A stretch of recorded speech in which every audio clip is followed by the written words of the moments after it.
Fala galera, tá começando mais um vídeo aqui do canal História Explicada e o vídeo de hoje é sobre a Revolta da Chibata, que é um episódio muito tenso, muito sombrio, né, muito marcante da nossa história.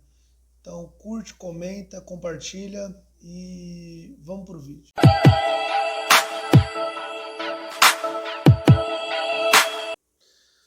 Bom, para a gente entender o que era a Marinha naquela época, nós precisamos entender como era o seu comando, né? A Marinha naquela época era conhecida como a Armada, né? E era principalmente comandada por brancos, né? De alta classe, lembrando, de alta classe, e da burguesia carioca. E a Marinha era principalmente instalada, né, no Rio de Janeiro, praticamente na Ilha das Cobras, né? Onde tinha o quartel dos fuzileiros navais. E todos os marujos, os marinheiros eram negros, principalmente negros, mestiços e brancos, né?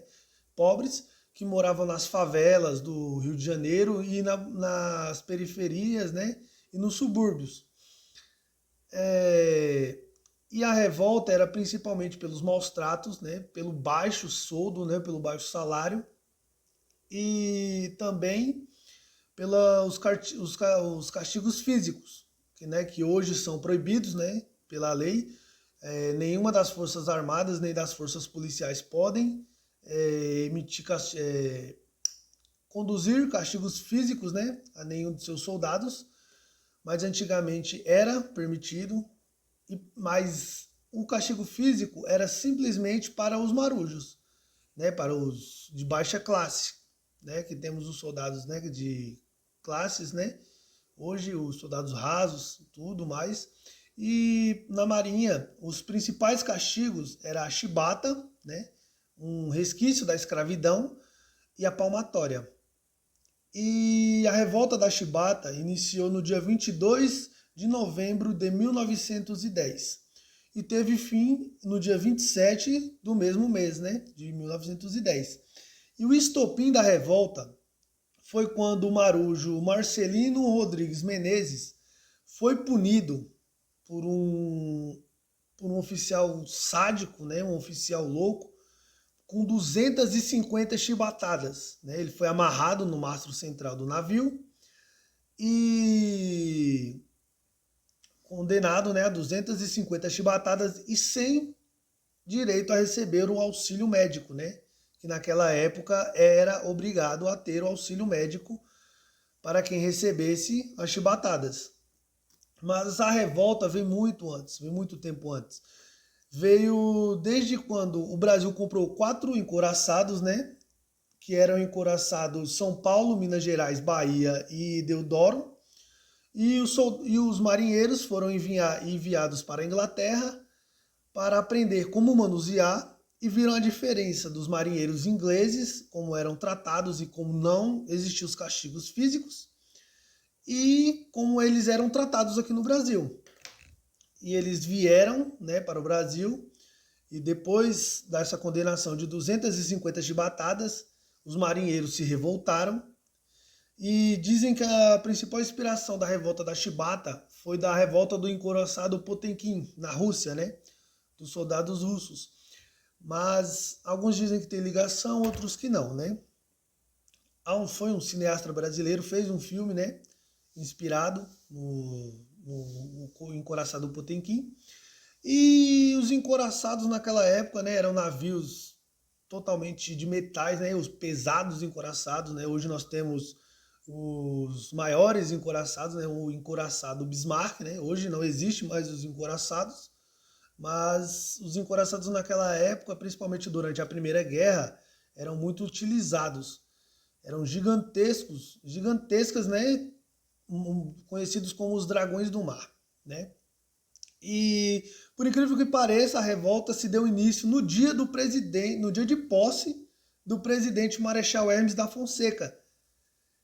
E a revolta se iniciou com o comando do almirante, conhecido como o Almirante Negro, né? O Almirante João Cândido, que apontou os canhões do encouraçado Minas Gerais e do Encouraçado de São Paulo, se eu não me engano, e apontou para o Rio e para a cidade, né, do Rio de Janeiro.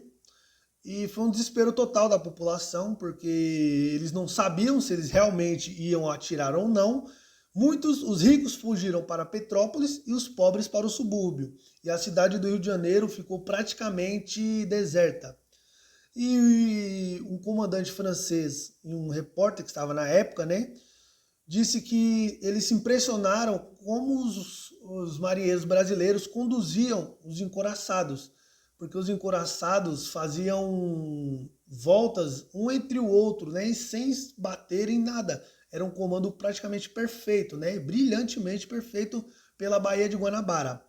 E sim, para a pergunta, eles dispararam os canhões contra a cidade do Rio de Janeiro, né, derrubaram alguns prédios, infelizmente mataram duas crianças, né? Não obviamente, né, por intenção, mas porque acertaram em um morro do Rio de Janeiro, matando duas crianças. Eles dispararam os canhões e ameaçaram destruir o Palácio do Catete, que naquela época era onde era a residência, né, do presidente, onde era a sede do governo, que hoje nós temos o Palácio do Planalto em Brasília.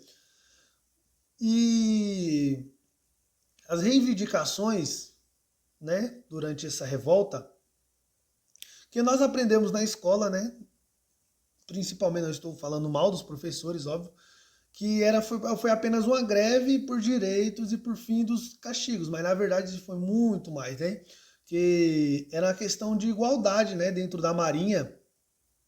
Tanto que o João Cândido, ele não era nem permitido, ele era almirante, mas ele não era permitido ser chamado de almirante. Esse era o engraçado, né? E na verdade foi uma revolta mesmo, não foi uma greve, foi uma revolta.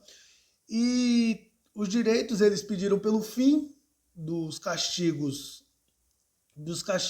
físicos nas forças da Marinha, né? E logo depois foi aprovado para as Forças Armadas. E também pediram o tratamento decente para todos, né? E a igualdade dentro das embarcações. E o presidente, né, o Marechal Hermes, aceitou e eles receberam a anistia, né?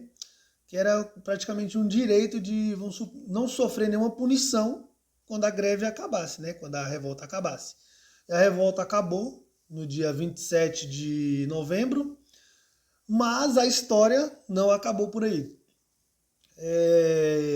No dia 9 de dezembro de 2010, no quartel da Ilha das Cobras, começou uma segunda revolta, só que dessa vez a revolta dos fuzileiros navais.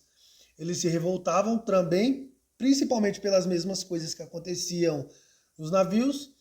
E lembrando, né, que o João Cândido e os marinheiros que foram os responsáveis pela revolta da Chibata eram contra a revolta dos fuzileiros, tanto que ameaçaram bombardear o quartel da Ilha das Cobras. Óbvio também, né, que era bombardear por conta de outras coisas, mas eles usaram esse pretexto, né? E o quartel da Ilha das Cobras foi devastado, né? Foi destruído.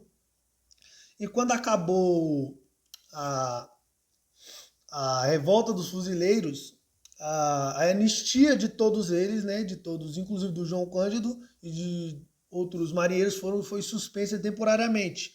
Ou seja, depois do fim da revolta dos fuzileiros, que eles eram contra, eles foram presos.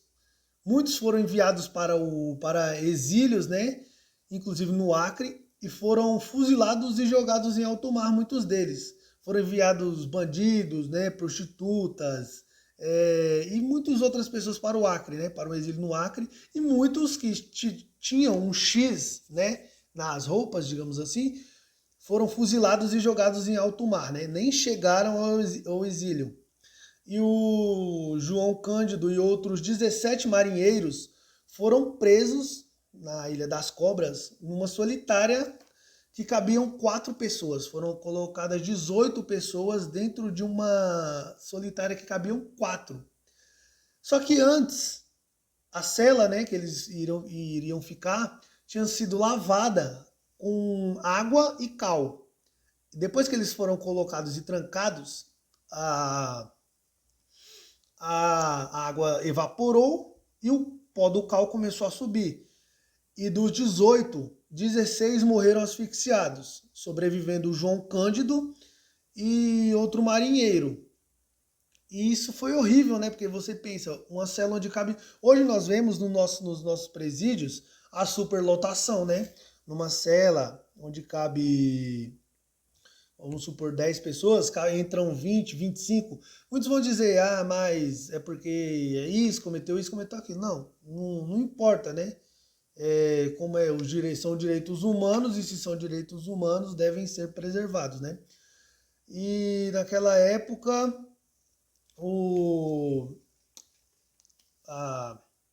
eles morreram, né? E o João Cândido ficou traumatizado, né? Tanto que ele foi levado para um hospício, né? Como era chamado, Sanatório dos Insanamente Deficientes, né? Ou Sanatório dos Loucos. E mesmo os médicos atestando que o João Cândido não era louco, ele continuou lá, né?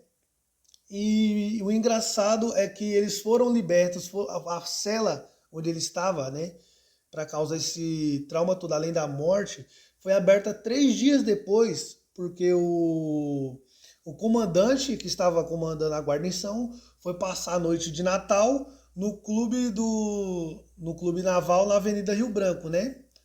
E isso, né, traumatizaria qualquer um, né? Já pensou você passar, vamos supor, 3 dias com 16 cadáveres de seus amigos dentro de uma cela apertada onde só cabem 4, né? É bem traumatizante.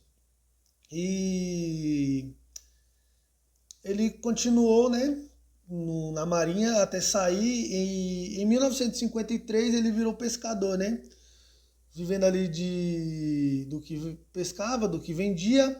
E uma cena emocionante que aconteceu foi quando o encouraçado Minas Gerais, que foi o que ele comandou, foi vendido. Ele foi numa canoa, né, num bote, abraçou o encouraçado, deu um beijo e chorou, né? E dizia que iria embora o seu grande amigo, né? Que é o encouraçado Minas Gerais, que ele comandou brilhantemente. Foi um comando, assim, brilhante, né? E, infelizmente, ele morreu de câncer, né? Em 1969, quase em 1970, na miséria mesmo. Ele recebeu uma pequena pensão do governo, né? Pequena mesmo, né? Ele continuava trabalhando e morreu ali na miséria, né? E ele foi sem dúvida, né, um dos heróis brasileiros, né, até hoje lembrado. E uma das suas frases famosas, né, que ele diz que a carne dos brasileiros não foi feita para ser ferida pelos irmãos de pátria, né? Ele disse que preferia ser ferido pela bala do inimigo, mas nunca pela chibata na mão do seu próprio irmão. E é algo que nos faz pensar, né, como era, né, como foi o nosso país. Nosso país teve histórias assim macabras, né? Nós podemos pegar aí vários exemplos, mas essa da revolta da chibata, sem dúvida, vai ficar marcada na nossa história. E para lembrar que até hoje, né, nosso país sofre com racismo, né, sofre com tantas outras coisas, mas a revolta da chibata foi simplesmente um episódio marcante, né, do nosso país. E esse foi o resumo, né? Espero que vocês tenham gostado. Curte, compartilha, né? E não deixe de se inscrever no canal. E até o próximo vídeo. Ganhei o mundo quando perdi a mim mesmo. Perdi o jovem eu, perdi aquele cara cheio de tesão, bem louco e aventureiro. Quer dizer, continuo maluco. Eu acho que tem pessoas que já foram embaixo, talvez em outras encarnações, e que nessas já estão num patamar superior, mas não é meu caso, entende? Eu chafurdei na lama mesmo, entendeu? Eu sou o que há Não é humildade dizer isso, não, porque quem sabe de mim sou eu. Eu sei o quanto eu sou luxurioso, mesquinho, avarento, invejoso, irado, desconfiado e qualquer coisa mais que você possa botar, covarde, entendeu? Mentiroso. Eu conheço. Acontece que eu não gosto